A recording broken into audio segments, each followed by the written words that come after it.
भी हम कमर ज़मान कायरा साहब से बात करते हैं, उनसे भी ज़रा पूछते हैं पेशरफ्त, क्योंकि पीडीएम तो सारी इकट्ठी है, अब आगे क्या होना है क्या नहीं होना है। सबसे पहले तो कायरा साहब ये बताइए कि आपको पता ही है किसी से ढकी छुपी बात नहीं है, माजी में भी पाकिस्तान के हुक्मरानों के खिलाफ साजिश हुई है और जुल्फ़िकार अली भुट्टो साहब उसके विक्टिम भी रहे हैं। अगर वाकई इमरान खान की हुकूमत या इमरान खान साहब के साथ कोई साजिश हो रही है या इसमें इस किस्म का कोई पहलू है, तो फिर तो पूरे पाकिस्तान को, पाकिस्तान के तमाम सियासतदानों को इस बात पे यकजुबान होना चाहिए कि साजिश को बेनकाब किया जाए और पाकिस्तान के खिलाफ किसी भी किस्म की कोई भी साजिश नाकामयाब हो, नाकाम हो। तो आप चाहेंगे कि वो जो ख़त वज़ीर आज़म ने जेब से निकाला था वो सबके सामने आया और फिर वो सबके सामने इस पर बात की जा सके? बहुत शुक्रिया। देखिए, वज़ीर आज़म ने कल एक साइजेबल जलसा किया और उसमें उन्होंने जो कहा कि मैं कोई बड़ा अहम राज करूंगा और मैं धमाका करूंगा और मैं कोई इंकशाफ करने वाला हूं बहुत बड़ा, या बहुत बड़ा पाकिस्तान की तारीख में या पाकिस्तान की सियासत में कोई भूचाल लाने वाला हूं जिससे ये सारा रुख बदल जाएगा, जो तहरीक अदम एतमाद तब्दील हो जाएगी हर चीज।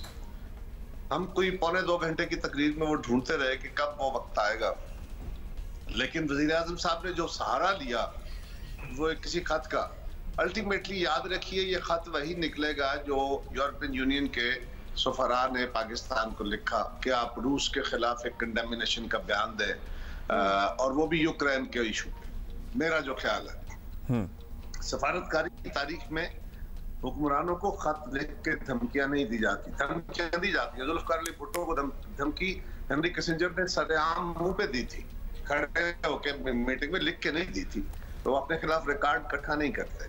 दूसरी गुजारिश ये है कि वजीर, बिल्कुल आपने बड़ा दुरुस्त कहा और हम कहा, अगर हमारे वजीर आज़म 500 इख्तलाफ सही उनसे, उन्होंने मुल्क को बहुत सारे बहरानों में शायद इस वक्त डाल दिया है और हम उनसे जल्द छुटकारा चाहते हैं, लेकिन इसके बावजूद अगर उनकी ज़ात को किसी तरफ से, या उनकी ज़ात नहीं, पाकिस्तान को, वजीर आज़म पाकिस्तान को धमकी, पाकिस्तान को धमकी है ना जी। अगर कोई इस तरह का उनके खिलाफ बात हुई है तो सारी कौम को यकजुबान होना चाहिए। बिल्कुल हम उनके साथ खड़े होंगे।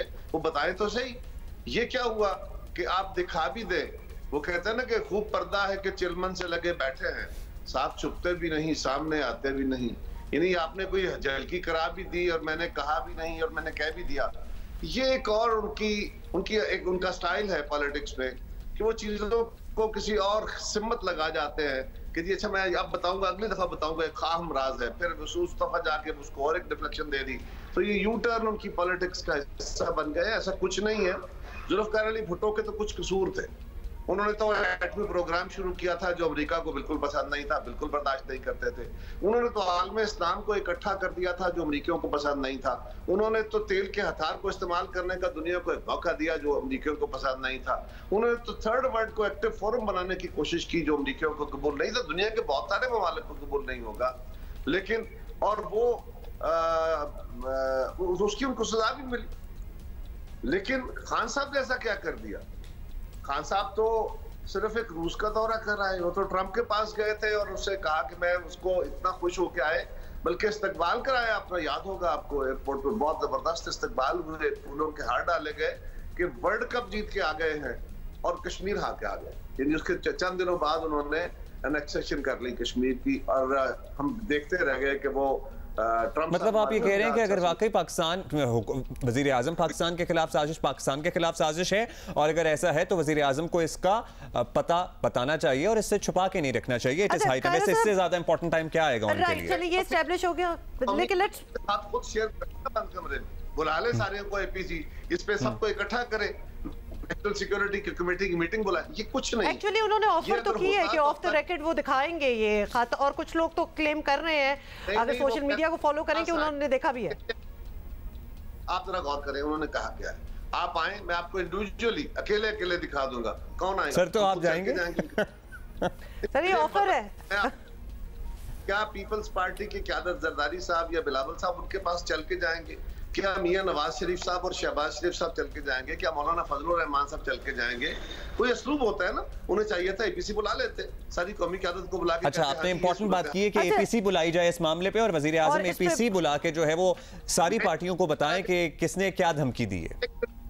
एक मिनट, मैं ये तजवीज नहीं कर रहा कि बुलाई, मतलब मैंने चुके हो अगर कुछ होता तो अच्छा, आप कह रहे हैं कि कुछ ऐसा नहीं है, कुछ ऐसा मतलब ये बात ऐसी नहीं थी कि वो जलसे में एक पर्चा हिला के दिखा दी जाए, इसको जरा मजीद सीरियसली लेके इनको बात करनी चाहिए थी।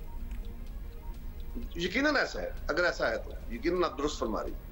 अच्छा कायरा साहब, अब जरा लेट्स टॉक अबाउट द जलसा इटसेल्फ, बिकॉज वजीर आजम का बड़ा देर से इस जलसे में अपने फॉलोअर्स को, लोगों को इनवाइट भी किया जा रहा था। 10 लाख का फिगर जो है उन्होंने पहले कहा था कि जमा करेंगे, चलो लाखों की बात में हम नहीं जाएंगे, फिर भी it was an impressive show in the sense के लोग आए, लोग बहुत से रस्तों में ही फंसे रहे, तो जितना एरिया था वो तो कैपेसिटी तक फुल था।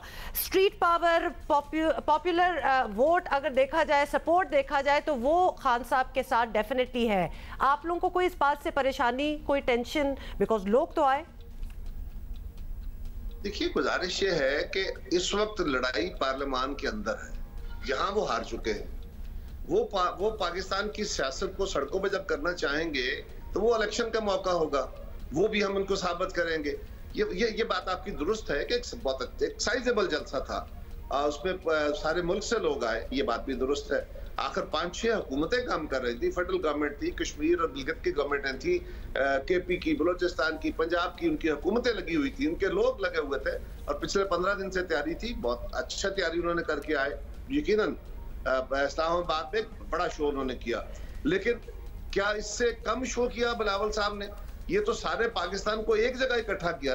वो कराची से चले तो कराची शहर के अंदर कई जगहों पे इस्तकबाल हुए, वहां से आगे चले तो पूरे सिंध में इस्तकबाल हुए।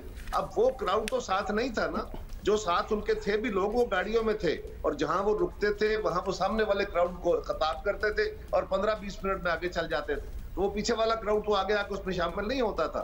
तो पूरे मुल्क के अंदर वो इस तरह क्राउड को एड्रेस करते हुए इस्लामाबाद आए। अगर उसके आधे क्राउड को भी इकट्ठा करें तो इस्लामाबाद में तिल धरने की जगह ना रहे। सो वो तो आज मुस्लिम लीग वाले आ रहे हैं, आज मौलाना फजलुर रहमान साहब आ रहे हैं, वहां वो भी देखिए जो बड़ा इंप्रेशन शो होगा। चलिए वो तो हम शाम को सर्टनली देख लेंगे।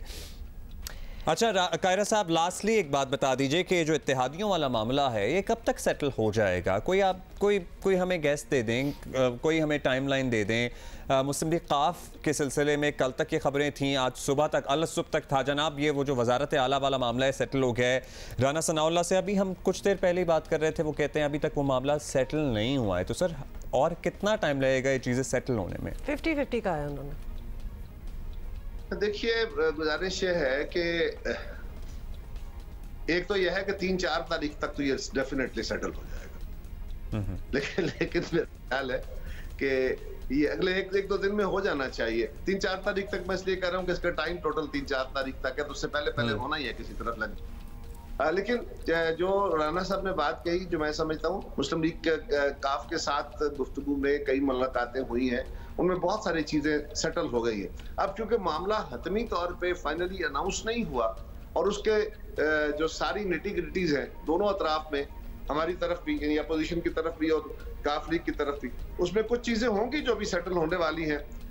इसलिए राना साहब ने उसको 50-50 कहा है। सर पीपल्स पार्टी और एमक्यूएम का मामला सेटल हो गया? क्योंकि हमने उनसे एमक्यूएम के बारे में पूछा, उन्होंने कहा जी हमसे तो जो बात हुई है हम तो सारे मामला तय कर बैठे हैं, लेकिन ज़्यादा किरदार सूबाई हुकूमत का है, तो वो मामला सेटल है। MQM is on board with Peoples Party on whatever has settled down.